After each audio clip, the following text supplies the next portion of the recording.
RCB fans दुख खबर 2026 खेलबनी RCB दल। बीसीसीआई बड़ कार्यानुष्ठान 2026 बाद पड़ो आरसीबी दल। कारण आसतु जाना वीडियो को शेष पर्यटन देखूँ जाना कौन पर 2026 आईपीएल आरसीबी दल खेल ना।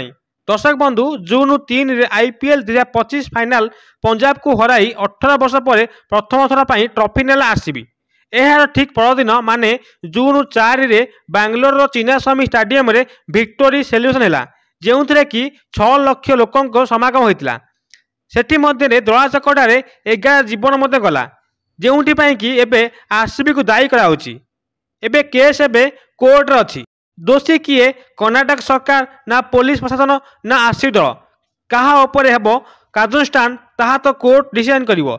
जदि आरसीबी दोषी साब्यस्त हुए ताहले बीसीसीआई 2026 आरसीबी को खेलाइबो नाही आईपीएल रे।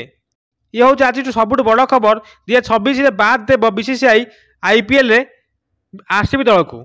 जदि आरसीबी दोषी साब्यस्त हुए ताहले 2026 खेलिबो नाही। किंतु आरसीबी फैंस को प्रार्थना आरसीबी दोषी साब्यस्त न हो एवं 2026 आईपीएल दल खेलु बोली।